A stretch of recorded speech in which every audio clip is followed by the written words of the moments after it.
My name is Christopher Pike, commander of the Space Vehicle Enterprise from a stellar group at the other end of this galaxy. Our intentions are peaceful. Can you understand me? It appears, Magistrate, that the intelligence of the specimen is shockingly limited.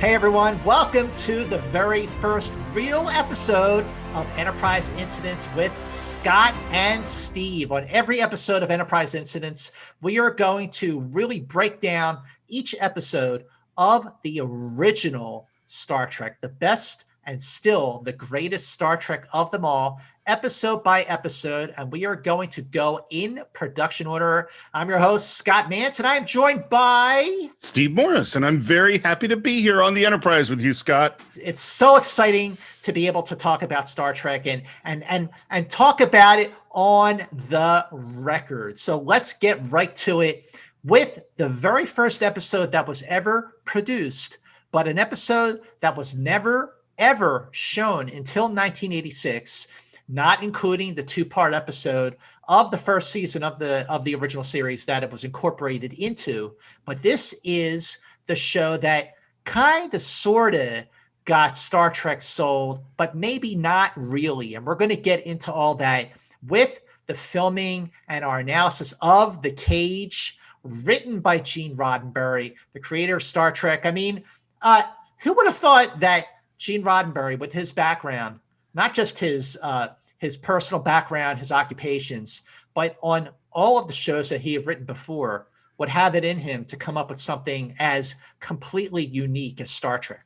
Well, it sounds like he discovered science fiction as a young man and was reading those pulps. He's reading, Asimov and all those people at the time. And it sounds like, I know when you grew up and when I grew up, being a nerd was not cool, It's only recently. And so he's one of us, one who's had the secret books, but he also had this really interesting life in the military as a pilot, and he was in a plane crash. I mean, and then ended up coming to LA and wanted to be a writer. And they said, you know what, you need to have some experience, and became a cop. I mean, He became a cop. But when you look at the shows that he wrote for, shows like Mr. District Attorney, Highway Patrol, he wrote a bunch of episodes of Have Gun Will Travel before he finally produced his very first series, The Lieutenant, starring Gary Lockwood, who would make an appearance in the first Sold episode of Star Trek. And we'll get to all that. You know what just occurred to me? Literally, I never had this thought before. Do you want to know what my dad's favorite television show was? What? Have Gun Will Travel. No kidding.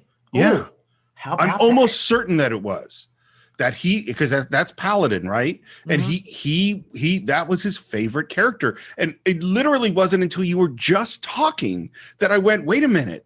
Gene Roddenberry's the head writer on that show. Like, my dad was a Gene Roddenberry fan, and I never, ever thought about it before. One thing that I think a lot of people, Steve, forget when they talk about Star Trek over these years is that back in the early 1960s, in 1964 specifically, when Gene Roddenberry was trying to get interest in Star Trek, nothing like this had ever been done. And if science fiction had been done, it was not taken seriously, not on TV anyway, except for maybe The Twilight Zone, which was an anthology series and not the same thing. But nothing like Star Trek had ever been done. It was unprecedented. It was completely new and different, and it was a very tough sell.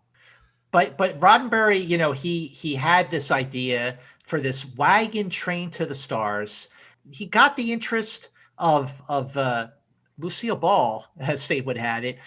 Lucille Ball, who wound up being the very first Trekkie on the face of this planet, with her studio Desilu.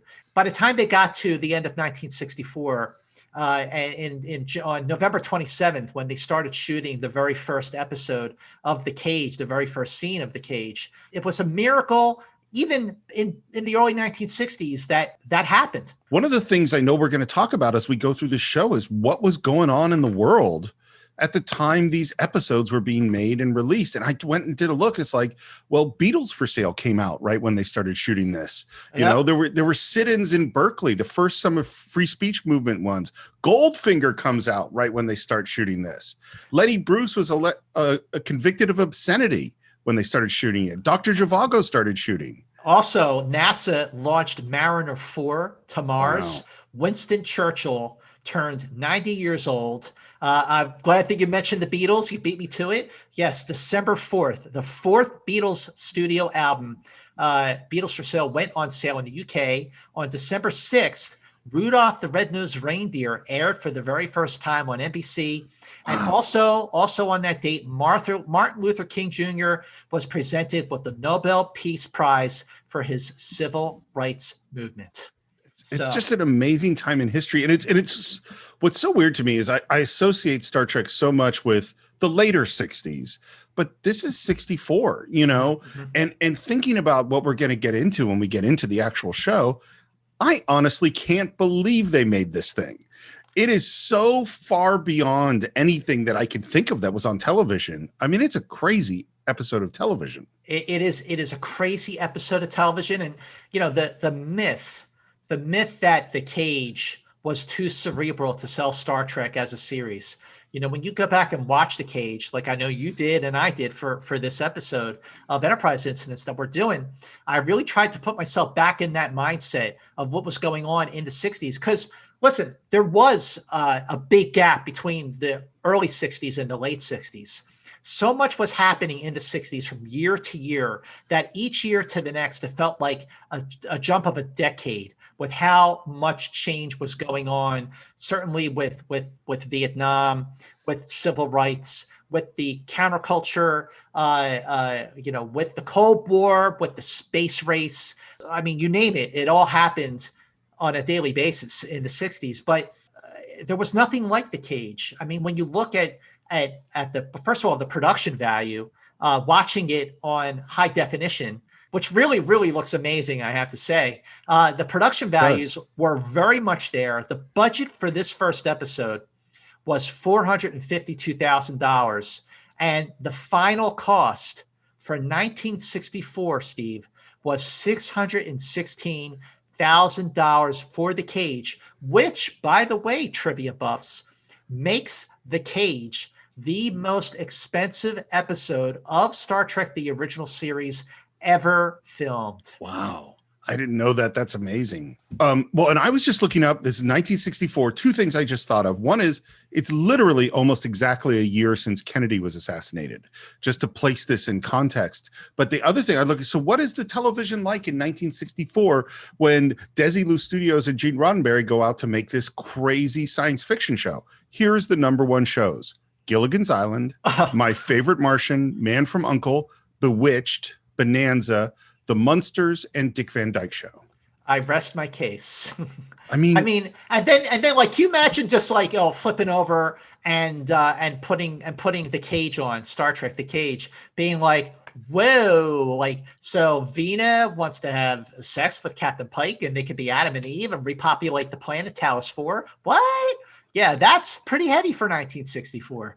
But the other thing is that when they filmed this episode between November 27th and December 18th, you know, it was the visual effects were done by the Howard Anderson Company.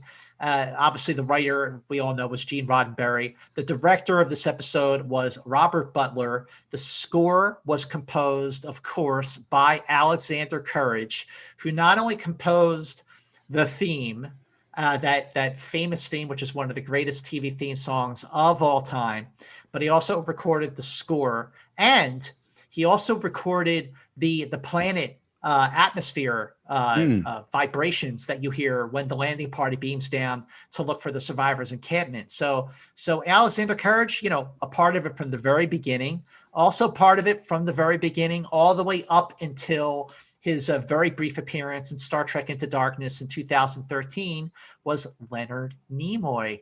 Leonard Nimoy cast as Spock. You have Jeffrey Hunter as Captain Christopher Pike. Jeffrey Hunter was best known as a movie star, having acted in movies like The Searchers, the 1956 classic with John Wayne, and King of Kings, in which he played Jesus Christ. I mean, it's funny. He seems like one of those guys who never quite broke through to be a true movie star. And it's not that he didn't act in a couple of important films, particularly The Searchers, which is a great film, but he never quite makes it there. And today, strangely enough, the thing he's most remembered for is the gig that he left as the captain of the Enterprise. In terms of the Enterprise, Matt Jeffries created the design for the Enterprise. And there were two models that they used. There was a 3-foot model and there was an 11-foot model. And we see the 11-foot model. It's the first thing we see after the opening credits, where you hear the familiar theme song.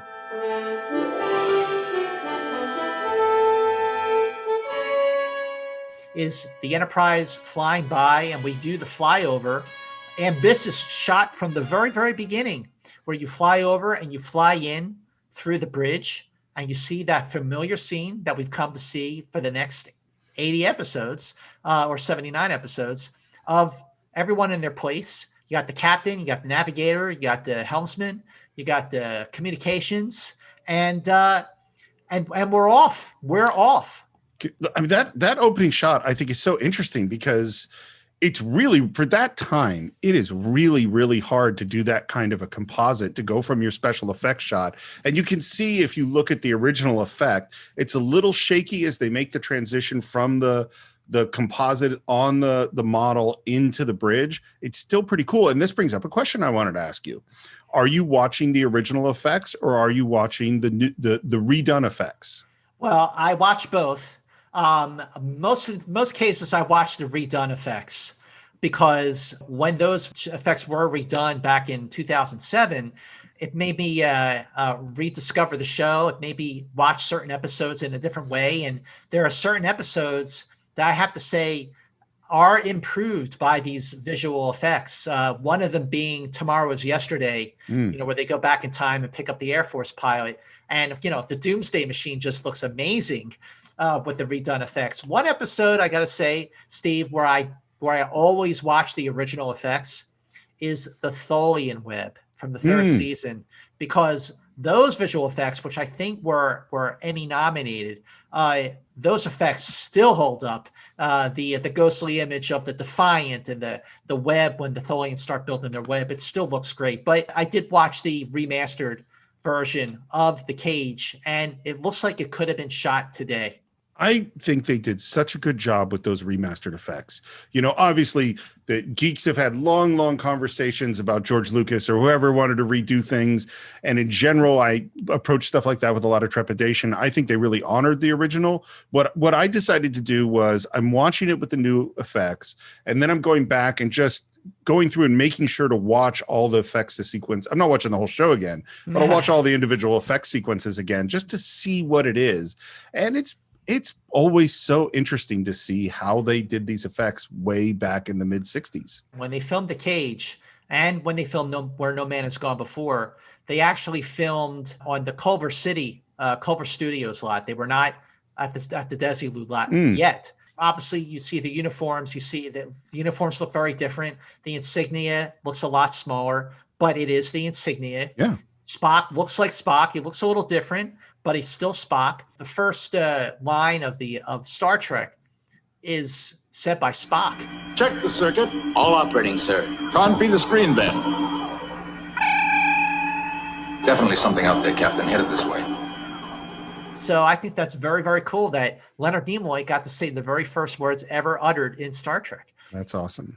Immediately, you just get the sense that Pike is stiff. And then when he goes to his quarters and he calls Dr. Philip Boyce, played by John Hoyt, there's a great scene, and this is just in the first act of the very first episode that was ever filmed, that became a fixture for so much of what we would see throughout the series, the relationship between the captain and the doctor. It's such a Dr. McCoy scene. I understand we picked up a distress signal. That's right. Unless we get anything more positive on it, it seems to me the condition of our own crew takes precedent. I'd like to log the ship's doctor's opinion, too. Oh, I concur with yours, definitely. The devil are you putting in there, Ice? Who wants a warm martini? That's just classic That's Star classic Trek stuff. Star Trek for sure. And the doctor comes in with the classic Bones thing of some people will tell things to their bartender that they won't tell to their doctor. You're already humanizing these people. You're already showing character. You're showing depth. You're showing relatability. That even though this is obviously taking place in the future, but people are still people. That scene, the doctor bartender scene between Pike and Boyce, is very, very familiar when you're watching Star Trek Beyond and you're seeing the scene on Kirk's birthday between Kirk and McCoy. They're having the same conversation about, I don't want to be the captain anymore.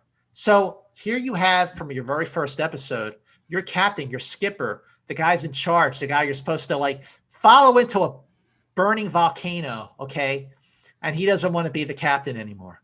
So, and the thing that I find so interesting is Pike lays out his fantasies, back home with the horses, having a picnic. And then he even says, I could do something totally different. Like go into business on Regulus or on the Orion colony. You, an Orion trader dealing in green animal women slaves? The point is that this isn't the only life available. Immediately, you have a very different dynamic from the one that you see with Kirk, where Kirk was definitely feeling the burden sometimes. But I don't know. You're watching Shatner. He loved being captain of the Enterprise, and he to his dying day, he knew that his place was on the bridge of the Enterprise. I think that's one of the big mistakes of this episode, and that's why I say I don't think Jeffrey Hunter acted it badly, but the very first captain decision he makes is we get a distress signal and he says, nah, we're too tired, we're wounded. And Yeah. right there he's deciding not to act, and then we hear that there was some big crazy adventure thing that happened where crew members died and people are injured, and he tells this thing about, I should have smelled trouble when I saw the swords in the armor. Instead of that, I let myself get trapped in that deserted fortress and attacked by one of their warriors. Chris, you set standards for yourself no one could meet. wow, that sounds really exciting. I would sure like to see a show like that. You will. In that conversation, in some ways, just go with me on this.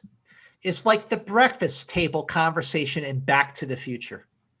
Yes, that's exactly what it is. Yes. Right? Because you are hearing something that happened and you're hearing a fantasy. Like in Back to the Future, everything that you hear about in that breakfast conversation, you see that play out for the rest of the movie. Well, everything that Pike is talking about with Dr. Boyce, whether it's the battle that happened with the warrior or being an Orion slave trader or being back on the farm with his horse, it's all set up because it all plays out, but it doesn't play out like you would ever imagine it was going to play out. But it's a great setup and a testament to Gene Roddenberry's talent as a screenwriter that he structured his story in that way, that everything, pay attention, folks, because everything we're talking about now, it's going to pay off for the rest of this episode.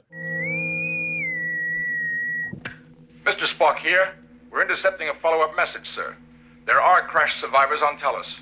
So the interesting thing is that they spent all this money building an 11-foot model of the Enterprise and a 3-foot model of the Enterprise. And when they get to Talos 4, you don't see the Enterprise in orbit around the planet. You know, like in every episode of the original series, you had that familiar shot of the Enterprise coming towards you, going to the right, and then coming like over your shoulder as it moves from left to right across the screen around the planet. But they never they showed the Enterprise approach Talos 4, but you only saw it on the view screen. Like all that money that they spent on that model, and you never see the Enterprise actually orbit Talos 4.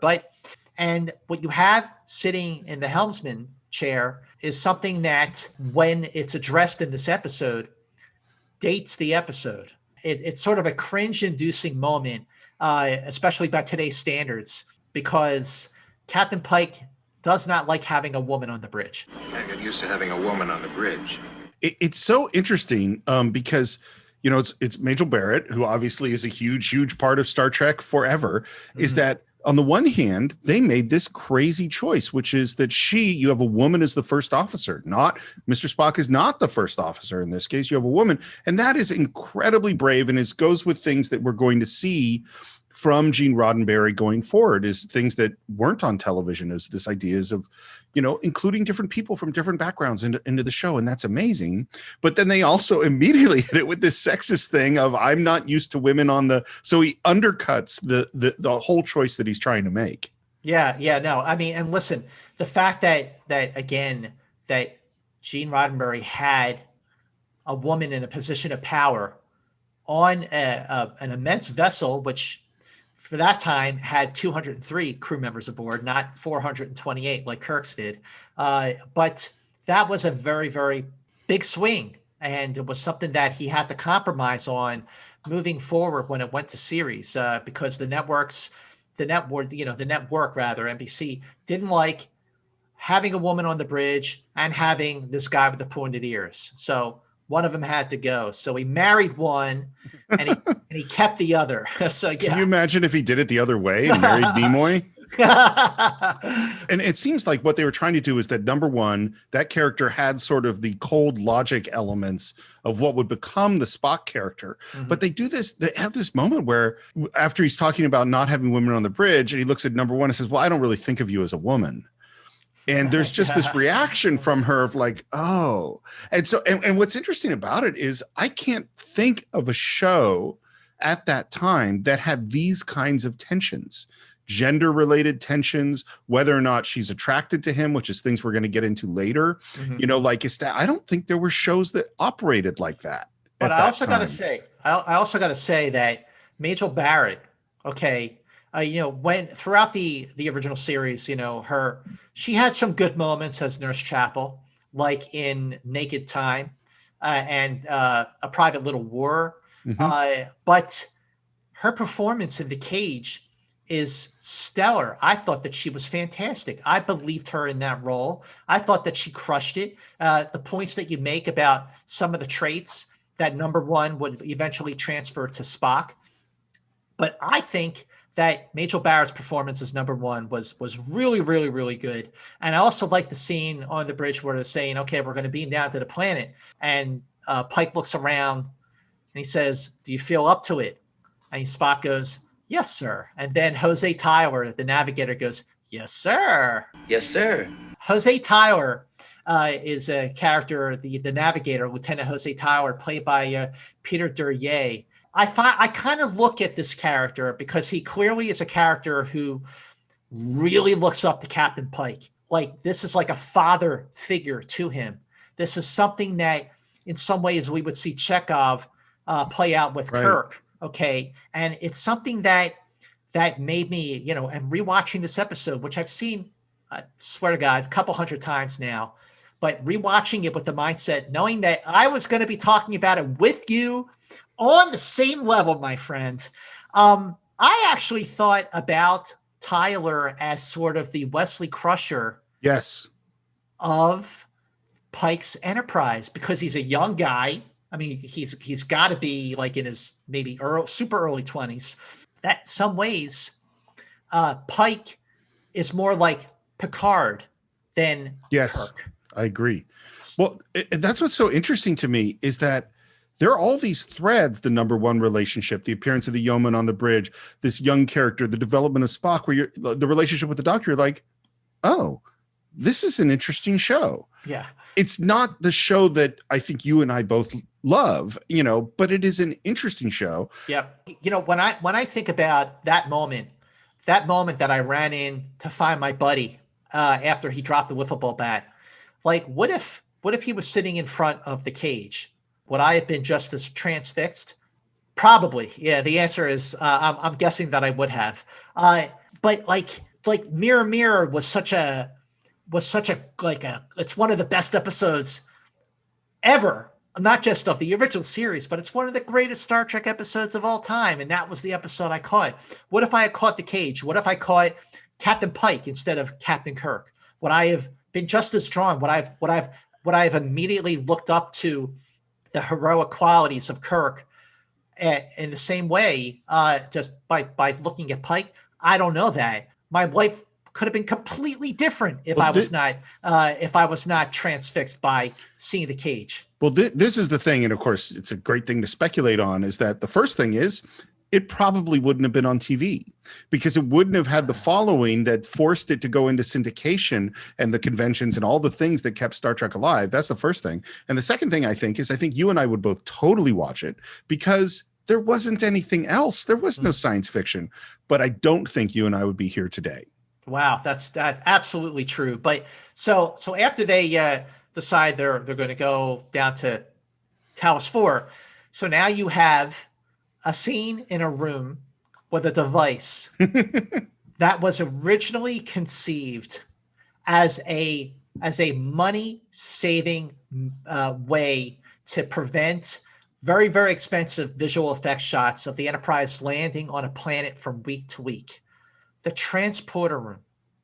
Now, this may have been a cost-cutting measure to incorporate as a plot point, but the transporter, like what an imagination to come up with something like that, to transferring your body to energy and shooting it down to a planet and then reorganizing the matter.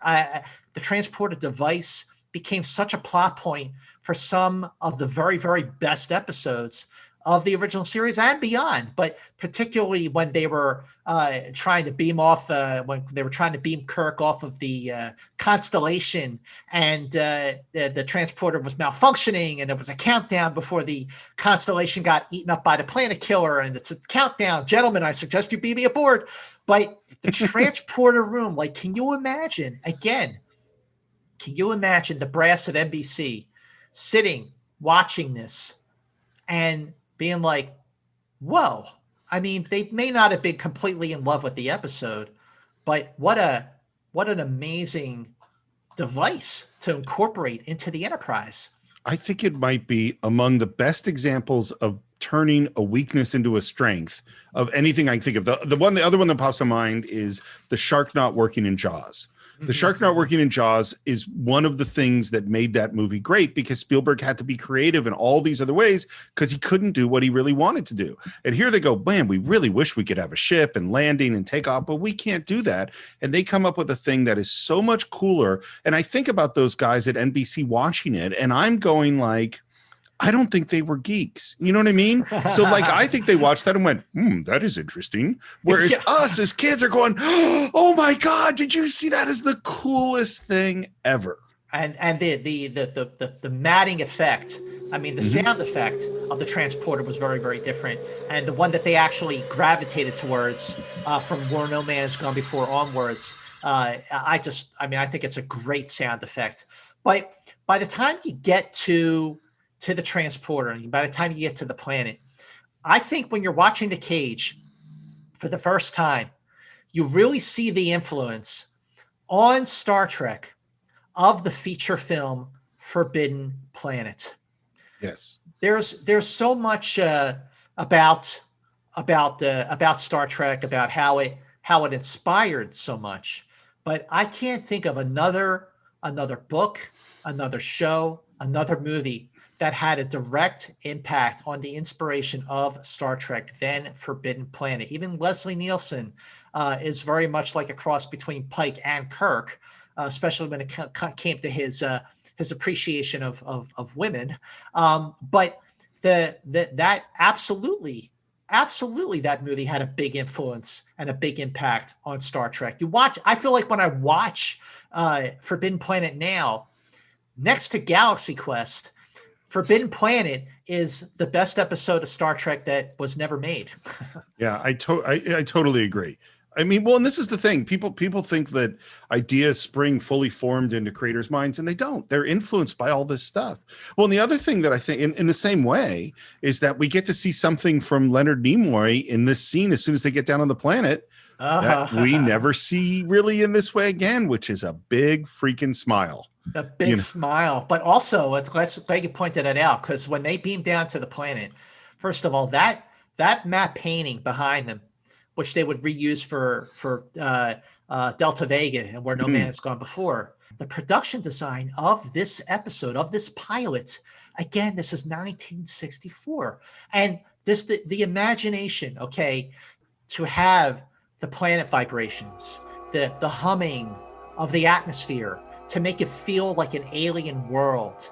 I loved those alien planet sounds. I wish that they would make a CD that just had those sounds. And I would play that on a constant loop all day long when I was home working. So I would feel like I was on a Star Trek planet. I don't know why they never used them on the later shows like Next Gen or Voyager or Enterprise, but I love hearing those sounds. And but it's caused by these plants. And when Pike walks over to one of the plants and you see Spock walk over to him, he's limping.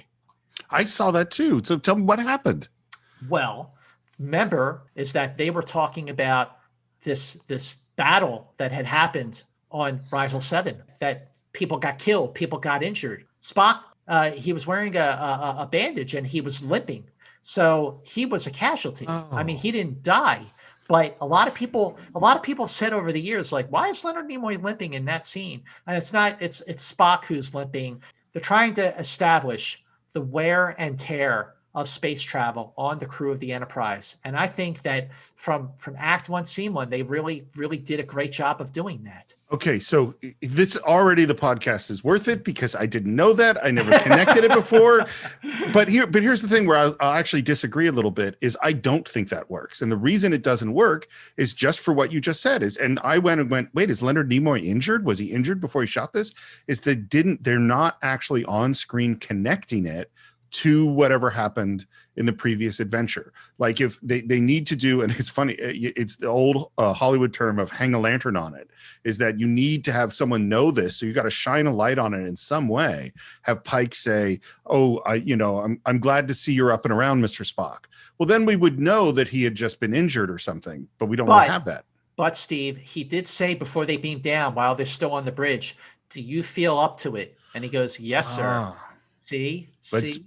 But it doesn't, but I'll say it again, it doesn't work because if I watched that, like you, I've watched The Cage many, many times, not nearly as many as The Menagerie, but I've watched it many times and I hadn't had that thought until now. They failed. I will say that they failed in that case. I understand your point because it took many, many years for me to draw that correlation. Like, cause I often wondered over the years, over the decades, I have to admit, why is Leonard Nimoy limping here? Maybe he actually was limping, but no, it was a character. It was a choice that he made because they were coming off of a previous adventure that, but they see the survivors encampment and they get it's a moment of positivity that these people have survived all this time. And then we all get our first look at Vina, played by the legend Susan Oliver, who has just been a fixture in TV and film for many, many, many years. And she is a lot younger than the other people in the encampment. And she should not, there was a Vina, as we learn, on that expedition, but she was not that young. But Susan Oliver is, her performance is also great. You know, you got to look at the range of that character that we see throughout the episode, from her acting out a scene to being in the cage with Pike to that final moment when we see Vina for who she really is. And again, another actress I don't think gets the credit that she deserves for her performance. I think she's totally great. It was funny. I was doing a little research, and I don't know if you saw this, but she's in all sorts of television. But what I didn't know was at one point she was engaged to Sandy Koufax. Oh, I did not know that. Wow, there you go. This podcast just did it for me too. Yeah. I mean, she's great. Although I will say that as she talks to him, when I beam down to a planet, if someone comes up and looks at me strangely and goes, "You appear to be healthy and intelligent, Captain. Prime specimen." I'd be like, all right, this is a little weird. Maybe I shouldn't follow this girl. Yeah. She says, everything will become clear to you, you know? She's pretty creepy.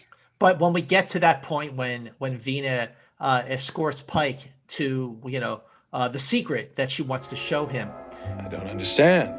You will. You're a perfect choice.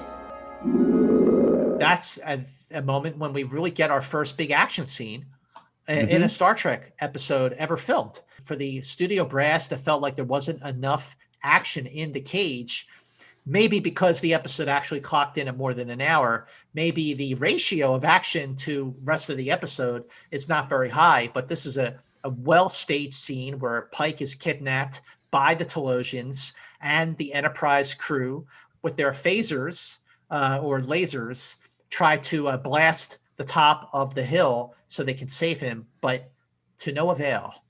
So couple things about this. First thing is, I have no idea why these Telosians come out and have to like shoot him and then they have to drag him. And it's like, they never do anything like, they have these massive illusion powers. It seemed to me that they would do something different, but whatever. But one other thing I'll say is, we're saying like, there's all these great ideas in the show. I love those lasers. I love that you turn it to change. It's very obvious, really beautiful design that you're changing the intensity by turning it. It's not that I don't like the phaser designs. Obviously, they're classic Star Trek designs, but I think these things are really cool. And just as like the communicators, like a little bigger, a little more mechanical looking. Yeah. I think it's a really cool design too. But it's not designs that went forward. Yeah, interesting. You brought up the phaser and the communicator. The communicator, like you see the insides of it, you see the mechanism of it. You don't see that in the communicators that they use from the original series onwards, which just looks like a flip phone, or the flip phone looks like a communicator. But I like that used look of the Enterprise, of the devices, of the tricorder, of the phaser, like where you see later in the episode or in that fight scene when you see them turn the knob to increase the force of the blast so they can blow off the door and get to Captain Pike. This is a cliffhanger, the end of an act. Spock here. Landing party, come in. There is no survivors encampment, number one. This is all some sort of trap. When we go to the next act, we are beneath the surface of Talos 4, and Pike comes to.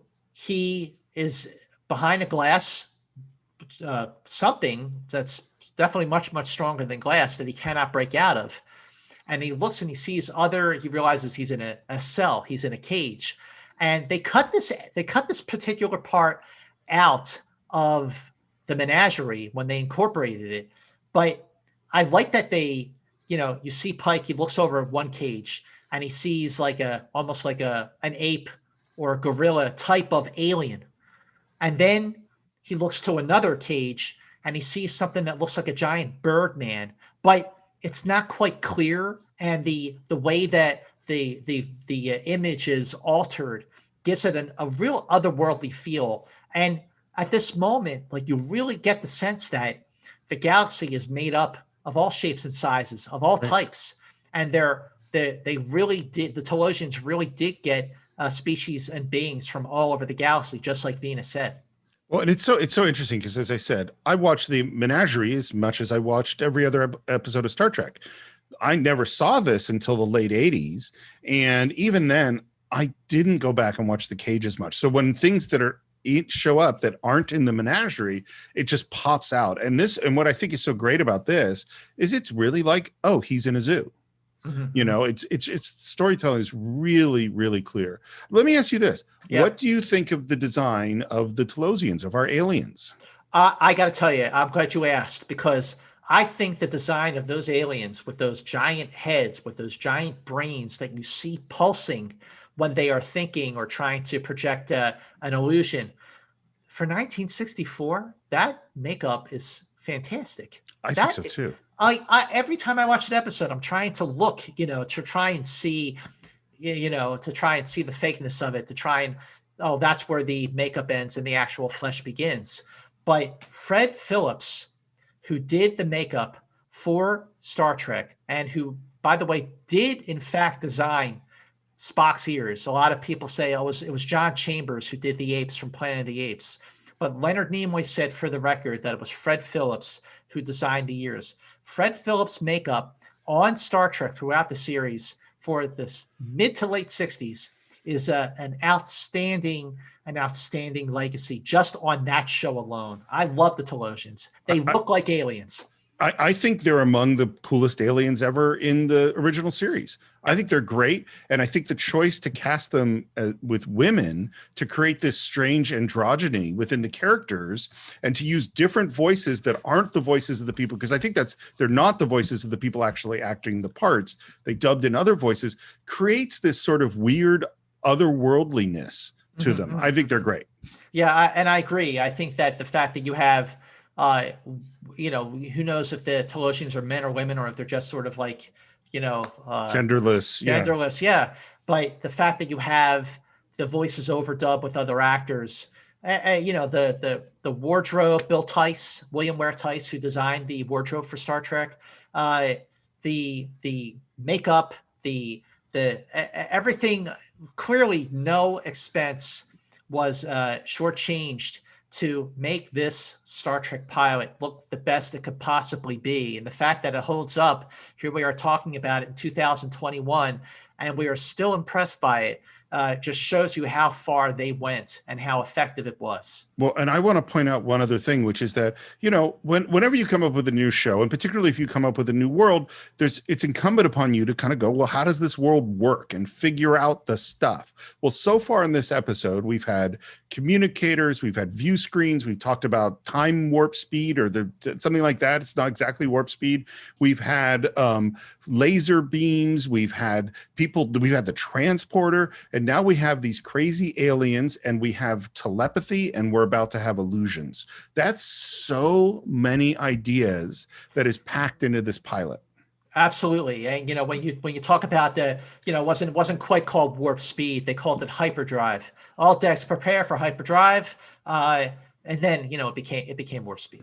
Yeah. When they go into hyperdrive, they do the weirdest effect at the beginning of this show, which is they do this weird half-dissolved superimposition back and forth from the ship, and we see Pike talking to the navigator, and they're doing hand gestures, and it totally doesn't work. I think it's like one of those ideas that seemed really cool and is not cool, and I'm so glad it never makes it into the show. Yeah, I agree, and I'm glad that they took that out of the menagerie when they did it. But I think that they were trying to go for something kind of like what they did in Forbidden Planet when they went to hyperspace, and you had the crew had to get in these pods so that they could be protected while they went to hyperspace. And I think ultimately, when you see in later episodes, when you see the Enterprise going like warp 9, and you just see it go, whoosh, that's all you need. My name is Christopher Pike, commander of the space vehicle Enterprise from a stellar group at the other end of this galaxy. Can you understand me? It appears, Magistrate, that the intelligence of the specimen is shockingly limited. It's humiliating the way they are studying him. His dignity is being stripped the way they are looking at him like a specimen. You will note the confusion as it reads our thought transmissions. All right, then, telepathy. And again, this is 1964. This is science fiction. This is supposed to be an action adventure entertaining series. This is kind of uncomfortable in some ways if you put yourself in that mind frame. Well, the most disturbing element is they're reading his mind and predicting, oh, now you're feeling this, now you're feeling this. You'll now see the primitive fear-threat reaction. The specimen is about to boast of his strength, the weaponry of his vessel. Next, frustrated into a need to display physical prowess, the creature will throw himself against the transparency. You see Pike start to do it and then stop. Yeah, because the guy knew he was going to do it. You're right. This is humiliating. Well, when the Telosian says we can soon begin the experimentation and everything, that the look of horror on Pike's face, but then they cut back to the Enterprise, and you're in a scene that would become very, very, very familiar throughout the run of this show. The briefing room. Our tests indicate the planet's surface without considerably more vegetation or some animals. Simply too barren to support life. So we just thought we saw survivors there. You have Spock, you have Yeoman Colt, you have Number One, you have Lieutenant Tyler. This scene feels like Star Trek to me. Totally. It totally does. The one thing I find funny about it is that the Doctor appears to know a lot about these aliens. He's like, the inhabitants of this planet can read our minds. They can create illusions out of a person's own thoughts, memories, and experiences, even out of a person's own desires. It's like, man, Doc, you figured out a lot of stuff about these guys. They're all brainstorming. Spock says if we start buzzing about down there, they're liable to reach out and swat the ship as though it were a fly. But then they decide to bring one of the ship's phasers down to the planet to blow off the top of the hill, and which it should do in the first second, as number one says later in the episode. But when we go back, by the way, I love that idea of the giant cannon they could bring down. It's another really cool idea that we never see in Star Trek again. Thousands of us are already probing the creature's thoughts, Magistrate. We find excellent memory capacity. I read most strongly a recent death struggle in which it fought to protect its life. We will begin with this. And then we see the Telosians use their power of illusion to bring Pike back to a moment that we only just heard about, but now we see. This is Rigel 7. Where he was just recently in this castle with this warrior. Starting just as it happened 2 weeks ago. But this time it's different. Except for you. This time Vina is there, and they have given Captain Pike something very valuable to protect. And this is what the Telosians are getting off on, because they are living their lives through Pike's illusion with Vina. But this is a great action scene. This is an action scene that Kirk would have been right at home doing. He probably would have ripped his shirt in the process. But the score composed by Alexander Courage during the scene, the fight that Pike has to do, that Jeffrey Hunter has to do while protecting Susan Oliver, Vina. It's a great scene, and it's a pretty bad ending for the warrior. So you and I agree on so much, and our love for Star Trek, and I know we're going to agree 97% of the time. I don't think this is a great scene. I did when I was a kid, but watching it now, it's just not a good fight scene, even by 60s standards. Kirk has way better fight scenes later on. Oh, absolutely. And watching it like this, it's like I'm watching going, why does this giant alien guy live in a castle that's too small for him? Like there's so many weird things in it, and it's so slow. And the fight, and it's so funny because I'm sure I loved it, but then watching it now, I just kind of was like, okay, this scene does not hold up for me. But when he first materializes, so to speak, on Rigel 7, and he's looking around, and you see the matte painting of Rigel 7 with the star and the water, gleaming off the water, and the big castle. That is beautiful. It is beautiful. I agree. They've reused that. They've reused that castle painting in the third season episode, Requiem for Methuselah. Like we wouldn't remember it. Are you kidding me? But the score that kicks in at that time, I love it. It's such an elegant, otherworldly, transformative type of score with this woman singing. They reused that score many times throughout the series, like when Spock got infected by the spores in This Side of Paradise. But I just think it's a great moment, and I like it better than you. Yeah, I mean, and I can't say enough about Alexander Courage's, not the main theme, but so many of these, and they do use them over and over again, and they're great pieces of movie score. When the fight is over and they're back in Pike's cage, and Vina looks, I would say more like herself, but she's not herself yet, wearing that very metallic miniskirt. Silvery miniskirt. And she hugs him. It's over. And then she realizes that they're being watched, and she takes her hands off of him. It's pretty risque, again, for that time. Well, that's the thing that kept hitting me this time watching it. I don't think this episode of television is just pretty risque. I think it's really risque. In fact, I really wonder, the thing we always heard is this show was too cerebral. But I think this show might have been just too sexual. Yeah. I mean, there is so much stuff related to sex and sexual desire in this thing.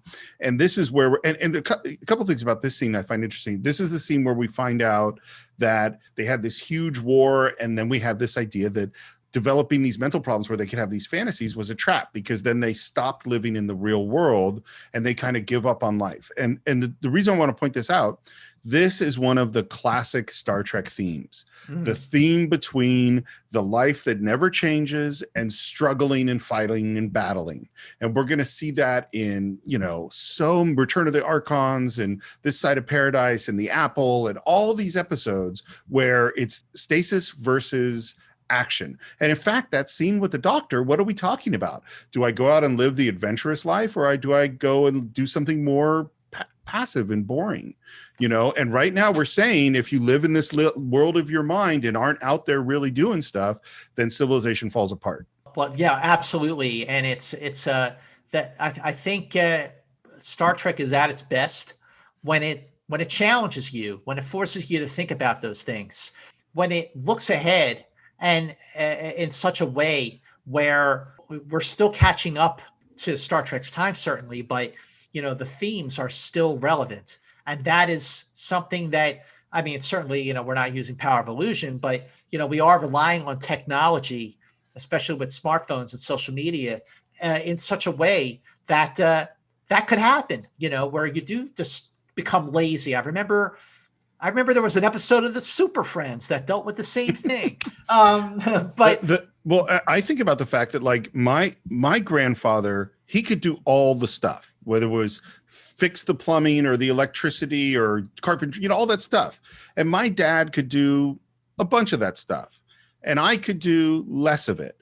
And my son can do none of it. When I left my son, who's 9 years old, to come record this episode, want to know what he was doing? What? VR. He was on an Oculus Quest in the VR world. Like, his world is so much more virtual than my grandfather's world or the world of 1964 compared to where, like, what are you and I doing right now? Are we in the same room? No, we're on a Zoom call. We're having a virtual conversation right now. Like, I think these themes are becoming even more important today than they were back in 1964. Well, like when you have on the Enterprise, when they have the view screen, they're Zooming, they're using Skype. Yeah. So, hey, we're just catching up with them. That's another one. Think of all the ideas that are in this very first episode. It's amazing. It really, really is. Well, and at the end of the scene, when, because we come up with this idea that they're like Adam and Eve, and then she's not winning and she screams, "Please don't punish me." Please don't punish me. And then she disappears and leaves her dress behind. So, a couple things about this that I find interesting. The first is, another thing's going on is the long-term torture of this person. This is because "please don't punish me" screams and disappears. We don't know what's happened to Vina. How long it's been? 18 years they've been on the planet, but it's been pretty darn terrible. The other thing, just in terms of how the Telosians work, what happened to Vina? Because what we see before is that when we think that the food just appeared, actually there was just this hole that was open in the wall and someone reached in and puts the food there. Why does Vina disappear? Is she still just sitting there in the room, but she's invisible and Pike can't see her? And why does it leave the dress behind? Or is the illusion that she was taken away and that she's still there? That's what I'm saying. She might still be there. She might still be there, right? That's all. That's, they're really messing with Pike's mind for sure. Yeah. We get to the scene where take cover. We see the power of this society of the future. We don't know that it's called the Federation. We don't know that it's Starfleet yet, but they bring down the phaser cannon from the Enterprise. And again, another action scene, very well done, visual effects for 1964, I gotta say. And that thing just should have knocked off the top of that hill like in a heartbeat. It's just like the doctor says, their power of illusion is so strong we can't be sure of anything we do or anything we see. One of the things that's interesting is he's debating whether or not he's going to drink the stuff. And the Telosian says, oh, we can make it taste like anything you want. And this is where he discovers that if he gets really angry, that kind of freaks him out and they can't deal with it. But then they say, you overlook the unpleasant alternative of punishment. And then he screams, and this freaked me out so much as a kid. He's screaming and he's like surrounded by fire. And the thing that made it so freaky is that he's also wet. The decision to make him wet, it just gives me this sense like his flesh is melting or something. Mm-hmm. It really scared me. He's in hell. He's in hell. Yeah. Yeah. From a fable you once heard from childhood. Yeah. Yeah. And so like this idea, again, this is a show about torture. And now we've watched our main character. I mean, he is totally, totally helpless. The situation that he is in is a terrible one. And then, of course, we go from there to this lovely picnic. Again, we're taken back to something we heard near the top of the episode. And now we are seeing when Pike was talking to Boyce about going home and being on his farm with his horse. Now we're seeing that. We're seeing Tango. Tango? You old devil, you. Now Vina just looks like a real, a wholesome woman. They're on this picnic, and she says, "You're home. You can even stay if you want. You wanted to go home. Now you can stay." But we're not here, neither of us. We're in a menagerie, a cage. No. The other thing that's going on that's weird in the picnic is that she's talking as an actress essentially in this world. I hope you're hungry. These little white sandwiches are your mother's recipe for chicken tuna.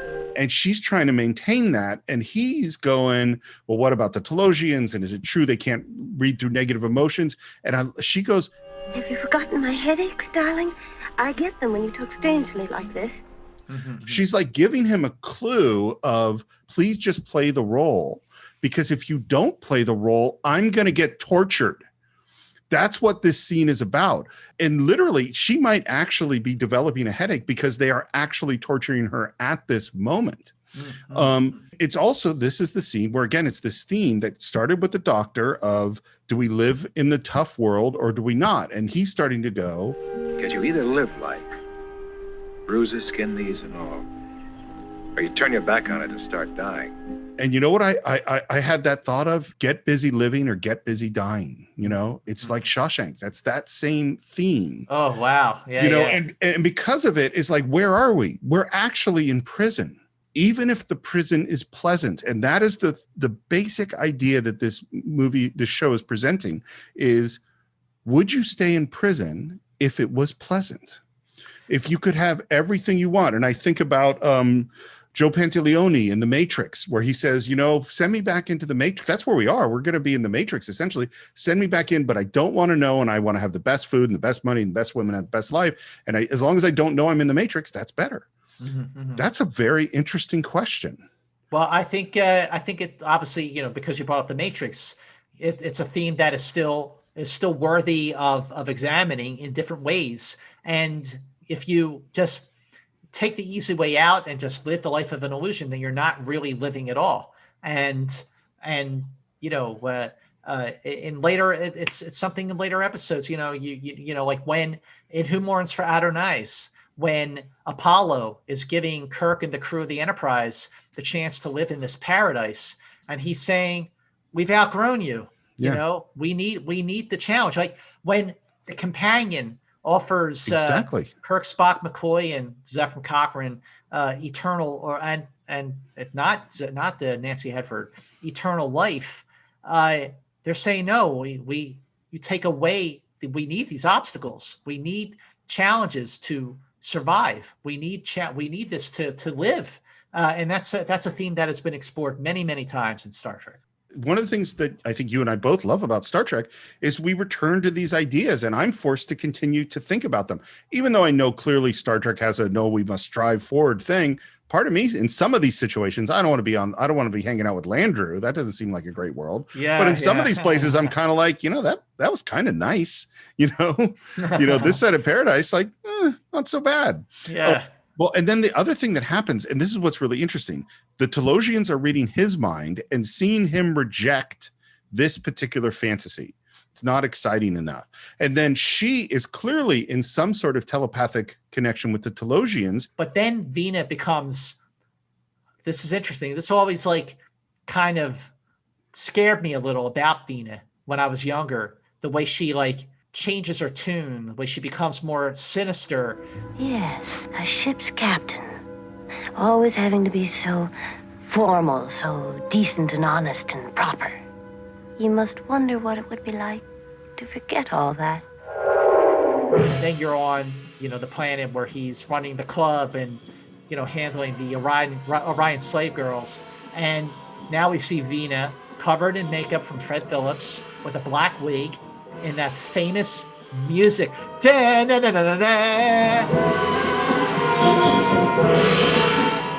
Which we heard in later on in Wolf in the Fold. Like now he's in this other situation that we heard him reference at the top of that conversation with Boyce. And he doesn't want that either. So in some ways, being held captive by the Telosians was the best thing. It kind of snapped him out of his funk. And this is why I think the Orion slave girl sequence is like really fascinating, is that she figures out that what he really fantasizes about is being irresponsible. And what's interesting about this is a show about fantasies. A curious species. They have fantasies they hide even from themselves. And then we go to the green slave girl, and one of the kind of scummy guys says, "Funny how they are on this planet. Actually like being taken advantage of." That line is really messed up. It is, because what they're saying, and this is, we're going to do a very wholesome show, but what they're essentially talking about is rape fantasy. Mm-hmm. They're saying taking this green slave woman actually likes being taken by force in some way. And what that means that they're saying is that they're saying Christopher Pike, the main character in our show, the captain we're going to follow through adventures through the galaxy, has these really messed up sexual fantasies. Mm-hmm. That's what this show is saying. That's why I kind of go like, when they said, oh, the Cage is too cerebral, I'm kind of going, man, there's some, and that line is not, I'm mostly sure that line is not in the Menagerie. Oh, it's not. No, you're right. It is not in the Menagerie. Is that they pull back on the sort of deviant sexual nature of what is, and I'm going like, on the other channel was Gilligan's Island and Bonanza, Hoss and little, what is it? Little Joe? Is that his name? Little Bill, Little Joe, little, whatever name is, whatever the character's name. Michael Landon was not, yes, they were going and meeting a girl when they went down to, what's the city? I watched a lot of Bonanza. I watched a ton of it back in the day, but I cannot remember. Anyway, yeah, they would have a relationship with a girl, but they didn't have secret slave girl fantasies. Like, this is 1964. Yeah. No, it's a great point. I mean, to say that it was too cerebral, this discussion is making me see that cerebral was the least of the problems that they had with the Cage. Where No Man Has Gone Before kind of dialed back on some of the things, but that had other ideas of its own. There's all sorts of interesting stuff in that show. It's just not this stuff. Mm-hmm, exactly. We're hoping to transport down inside the Telosian community. If our measurements and readings are an illusion also, one could find oneself materialized inside solid rock. Nothing will be said if any volunteer wants to back out. The landing party, including Spock and Colt and Number One, are on the transporter platform, but only the women being down, Number One and Yeoman Colt. The women! Because now Pike has the pick of the litter to start carefully guided lives. Again, like we have talked about so many times, risque stuff going on here. And of course, now the Telosians are reading the women's minds and saying, and I just so remember as a kid, and maybe because I was, going through puberty or watching this, is like that Yeoman Colt has unusually strong female drives. And I didn't know what that meant when I was 11 or 12 watching this show. And she's embarrassed. She's like, she's embarrassed, like humiliated. Well, and then they even say that, Pike has always thought that that Number One is cold and remote, but she's actually been secretly fantasizing about you, dude. And I'm sitting there going, man, this is the pilot of our show. We're establishing all these attractions and sexual tensions for our main characters going on. Again, 1964. It's crazy. And I like how Vina is like jealous. He doesn't need you. He's already picked me. Picked her? For what? I don't understand. Now, there's a fine choice for intelligent offspring. Offspring? As in children? Offspring as in he's Adam. I'm back on the Enterprise when all this terrible stuff has happened. So where Spock says, let's leave. We're leaving. Wow. That is different from later on. But then they can't because the Telosians have now pulled a move, and this is not something that we see in the cut version during the menagerie, where the Telosians have effectively commandeered their way to manipulate the Enterprise. And you see them manipulating the computers, and you see them going through ship's records in a way that looked very much like what V'ger was doing in Star Trek The Motion Picture. Sure. With illusion, they can make your crew work the wrong controls or push any button it takes to destroy your ship. They're asleep, and the door slides open, and the keeper reaches in to grab the phasers because he dropped them on the floor. And then Pike, wasn't really sleeping, so he grabs him, puts him in a stranglehold, and that's where he holds the phaser up to the Telosian's head. Then he holds the phaser, points it to the glass wall, fires it, holds it back to his head, and says, I'm willing to bet you've created an illusion this laser is empty. I think it just blasted a hole in that window and you're keeping us from seeing it. You want me to test my theory out on your head? And then the illusion gives way, and he did, in fact, shoot a hole through that glass wall, those bars, so to speak, and they get out of there and they make their way to the surface of Talos 4. You are now on the surface where we wished you to be. With the female of your choice, you will now begin carefully guided lives. Right here, start procreating on the surface of Talos 4. You and Adam and Eve 2 and Eve 3 are going to build your civilization. Go ahead. Yeah, right. Go for it. And number one, has her phaser, but she sets it to overload. It's wrong to create a whole race of humans to live as slaves. What I love, because I agree with you. I actually think number one is my favorite Majel Barrett performance in all of Star Trek. I agree. Yes, there's some good Nurse Chapel moments, definitely some good ones. Luoxana Troy, is hit or miss. She's fun. There's some episodes I really like her in. There's some of those that are not my favorite Next Generation episodes. I love this character. And the fact that she is the one that saves the day. She's the one who says, it's better, we're all going to die. She pulls the Kirk self-destruct the ship move. Right, from what would be your last battlefield. Yeah. So 000 destruct 0. Listen, that was he didn't order her to do it. She did it on her own. That was a strong character by any measure, and just happened to be a woman. No, I think it's really a shame that I like where Star Trek went. Yeah, I love Star Trek. It would have been very interesting to see number one as a character make it through the series. That especially with Majel playing her. If you all think it's this important, then I can't go either. Which I think is a great character moment. And then the other two Telosians that we'd seen come to the surface and tell the keeper, the customs and history of your race show a unique hatred of captivity. Even when it's pleasant and benevolent, you prefer death.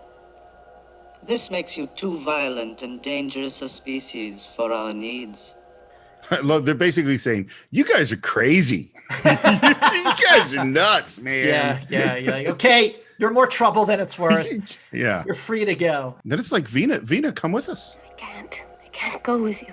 And then we see this really well done, even by today's standards, time-lapse photography of Vina change from this beautiful young woman to an older, pieced together shell of a human being, repaired by people who have no idea what a human being even looks like. And we see Vina for who she really is, and we see why she has to stay and why she chooses to stay on Talos 4 so she can live out her life completely uninhibited by her physical ailments.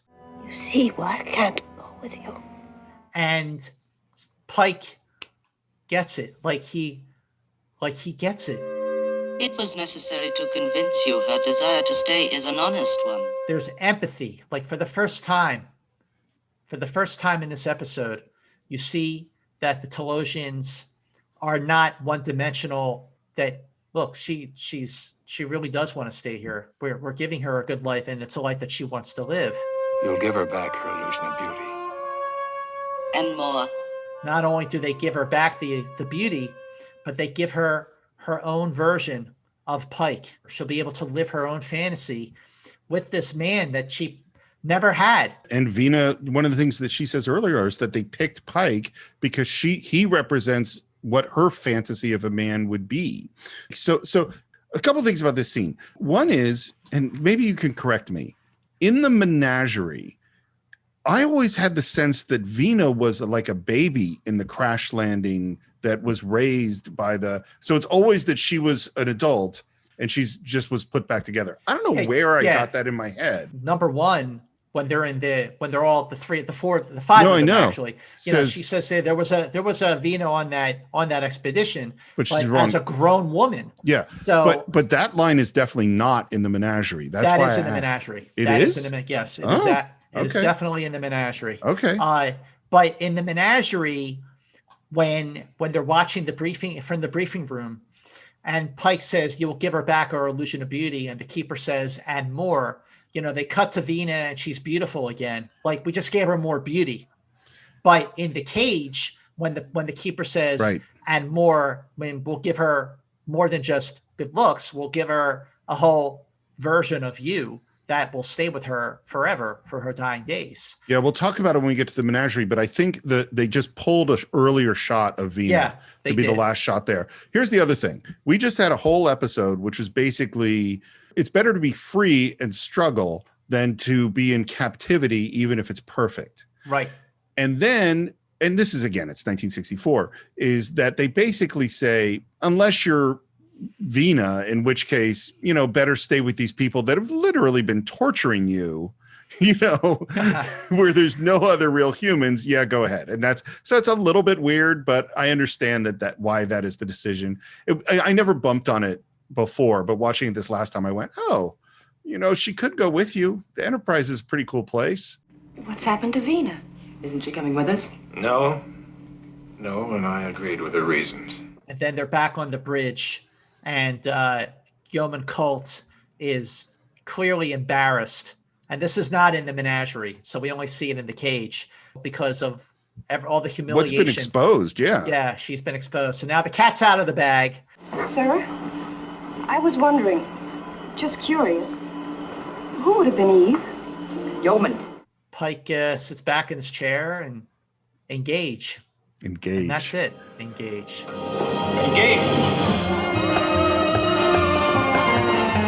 So that was the end of the cage, and everyone knows the rest of the story with the cage. That NBC thought it was too cerebral, but they didn't pass completely. They did an unprecedented move, not just in the 60s, but in the 21st century. They said, let's see another pilot. Go back to the drawing board, but let's not make it so cerebral. Give us more action. We want an action adventure. That's what we want. Now, we'll get into more of this when we get into Where No Man Has Gone Before, but there were a lot of changes in casting. Leonard Nimoy was the only one to stick around in that character. Of course, Majel, Barrett would be back in another character. And what became of Jeffery Hunter? It sounds like he had mixed feelings about being on this show. He did not want to do science fiction. He thought it was kind of beneath him. When it came time for them to do another pilot, by that time, Jeffery Hunter was being a little more demanding about the kind of ways he would be shot in principal photography. He would only be shot from one side. He started making demands that would have made it very, very difficult for them to produce an already difficult show to produce on a weekly basis. And I got to tell you, as much as I admire and appreciate Jeffery Hunter's performance in The Cage, I am glad that he dropped out because boy, did they get the right guy to be the captain. I mean, I don't think he did anything wrong. I don't see any flaws in his performance. I think he did a perfectly good job with the material he was giving. He's charismatic, he's good looking, and he ain't Bill Shatner. No, he ain't Bill Shatner. But here's the interesting thing. And when you look at Jeffrey Hunter's performance, Jeffrey Hunter's Captain Pike is more like Chris Pine's Captain Kirk in Star Trek Beyond. Whereas Anson Mount as Captain Pike in Star Trek Discovery is more like William Shatner's Captain Kirk in the original series. It's very, very interesting how I think that's totally true. Yeah. Parallels there. So he went and did some spaghetti westerns. His career after he shot the Star Trek pilot was on a downward slope. From what I understand, he was a heavy drinker and he had a stroke, and then he had another stroke, and he fell from that other stroke. And the complications from the stroke and the fall are what killed him on, I believe he died on, let's see, it was May 26, 69. May 1969. He was 42 years old. He was 40. He's 10 years younger than I am right now. Wow. Yep. But what if he had done Star Trek? What if he was doing a weekly series, giving him steady employment? Well, May of 1969, Star Trek was still airing the rest of its third season. If he had done Star Trek, maybe he would have taken steps with his health that he would not have been in failing health. He might not have had a stroke. He might not have fallen. He might not have died. Wow. But if he was doing a weekly series for 3 straight years, who's to say whether or not he would have died in 1969? Wow. That's interesting. What's your take overall on Captain Christopher Pike? My take is that the problems are in the writing. It's not that it's bad writing. It's that it's not they don't create a guy that we go, I want to go off on adventures with this guy. Mm-hmm. They create a guy that's more introspective, that's more complicated, that has more mixed feelings about things, and that doesn't launch the show. And this is the thing that's so interesting to me, is Star Trek gets to do this thing that no show's ever gotten to do, which is they get a do-over. Because what we're going to see, I think there's a whole bunch of amazing ideas in the cage that don't actually go into the show. And then there's a whole bunch of stuff where you see and you go, oh yeah, that doesn't work, and they get to look at that and then think about it and then do it again. By the way, I don't even know if that's even happened before where you had a do-over. I mean, Star Trek could have started and finished right then and there. So Scott, do you have any final thoughts on the first pilot of Star Trek, The Cage? Well, you know what? As we close out our first episode of Enterprise Incidents, looking at The Cage, I think it served its purpose. It got us far enough so that they could go back to the drawing board and make it a whole lot better with casting, with finding the right moving parts to make a well-oiled machine. The Star Trek that we got and the Star Trek that improved over those years, especially after Gene Kuhn came on as a producer, that was the show that I really loved. And I like The Cage. I like Captain Pike and the crew of the Enterprise. I admire and appreciate The Cage. Looking at if that's the show that this would have become, I probably still would have liked it. I probably still would have loved it. But I just feel like it served its purpose. It was a happy accident that show didn't quite sell. It was a blessing in disguise that they got to go back to the drawing board, that Desilu Studios, that Lucille Ball, that the executive in charge of production, Herbert F. Salo, got to go back and, okay, you want action, we'll give you action. And Jeffrey Hunter didn't want to do the series. That's okay. Boy, are we going to give you a captain to remember. So my final thoughts are in 2 parts. And the first part is just what you said. And it's that The Cage is a good episode of television. For 1964, it's a very interesting episode of television, but there's no magic. The magic happens with Shatner and with the new cast and redefining who Spock is, and you just see things click. And I'm super excited to get there. But I want to talk just for a moment about this weird TV show, this little 1-hour movie that's not really exactly Star Trek. And this is what I was thinking about, is that The Cage as a story is a twist on the Garden of Eden and Adam and Eve. And yet the story of the Garden of Eden is that God creates this perfect place. And by their sin, that Eve eats from the apple, tempted by the serpent. And by that sin, they gain knowledge and they leave and go into the hard world. And that's bad. This is like the opposite story. We're in the hard world. And then we go into this world where we can have everything that we want. And there is Eve. And Eve, rather than the person that has the knowledge of the outside world and makes us go out, is the person trying to keep us in. And that the serpent, the evilness, is actually staying in paradise. That paradise is a bad place to be. And the good place to be is out in the world where things are hard. And I think, and so this is where I think about The Cage, is it's a episode of television that I don't think is magic, that I would not love this series, but I really, really admire it because I think it's dealing, first of all, it has so many ideas that we discussed that we love later on in Star Trek, but I also think that it's dealing with things that nobody else in 1964 on television would even consider dealing with. I mean, it is so daring. We've already talked about some of the sexual issues, but the philosophical issues and aliens and a woman is the first in command, second in command, and all of this stuff where you're like, wow, Gene Roddenberry, and I will say Lucille Ball being and NBC being willing to go on this journey, say, yeah, make that and put that much money into it. That's pretty amazing. It is amazing, Steve, because, you know, Star Trek is at its best when it's challenging, when it's philosophical, when it's aspirational. I like a good action adventure episode of Star Trek, like Doomsday Machine or Balance of Terror or Day of the Dove. I love those episodes.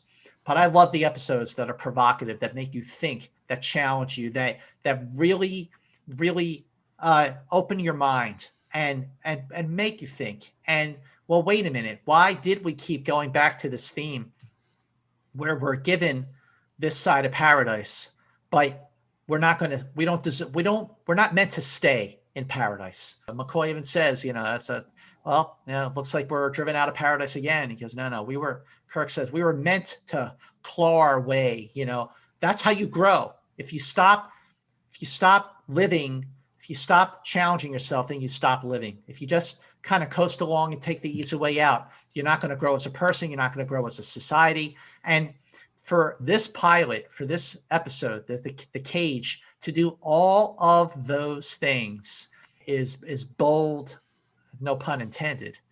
Talk about a show that boldly went, a pilot that boldly went, and the rest of the series would keep going further. Okay. I know we've done a ridiculously long episode already, and so you have a sense of where we're trying to go with the show. But Scott, I have to tell you, I literally just had a full Star Trek epiphany, and you just gave it to me. What is it? Okay, here it is. So you and I have talked about this off the mic, is that I think one of the big mistakes in Star Trek was something that Roddenberry followed more and more as the show went on, which is the idea that we've created the perfect civilization. Is that the Federation, we don't have greed, we don't have drug addiction, we don't have all these things. And you would get these horrible monologues from Wesley Crusher about how awesome we are. And I think that's not where Star Trek's good. I think Star Trek's good when it's human and there are conflicts and all this stuff. And it just occurred to me that what happened is that Gene Roddenberry fell into the exact trap he was warning against throughout most of the original series, is that he is saying that the Federation is this place where they figured everything out. That's the biggest misconception about Star Trek, is about the perfection of society. When Star Trek is bad, that is what they're doing, in my opinion.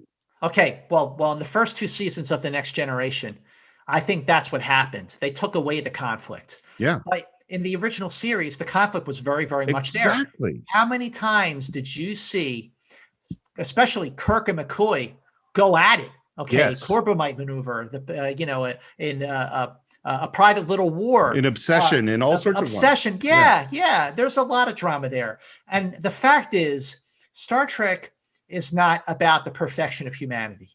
Star Trek, at its best, and we saw it at its best in the original series, is about the striving. Exactly.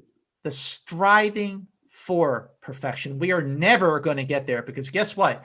If it took all of humanity for us to get to this point in the 60s or in 2021, and we are by no means perfect, then we're not going to get there in just 250 years either.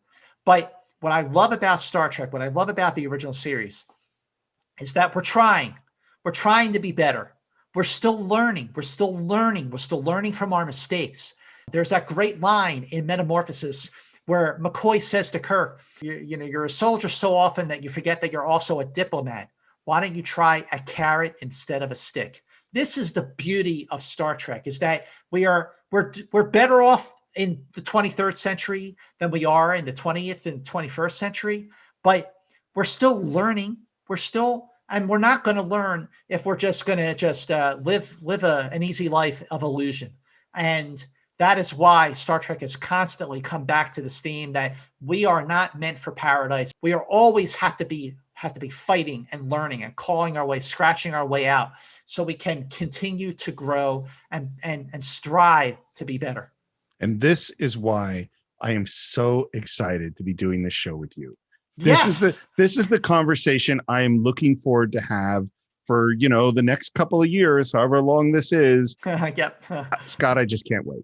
Steve, we are off and running on Enterprise Incidents, and this means, do you realize that since we were going into production order on Enterprise Incidents, do you realize what the next episode of Enterprise Incidents is going to cover, my friend? I think you and I might be going where no man has gone before. Well, we're certainly going where no man has gone before. We are also going where no man has gone before. And boy, do we have a lot to talk about. And for everyone listening, first of all, I want to thank you so much for listening to our very first episode of Enterprise Incidents. Please do us a huge favor.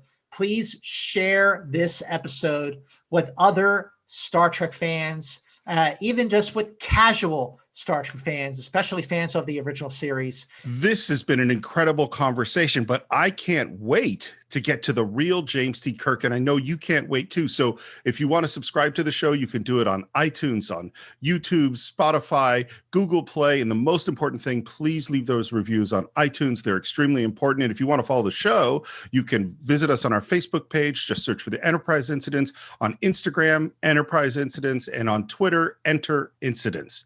Scott, how would they reach you? Okay, you can follow me on Twitter and on Instagram at MovieMance.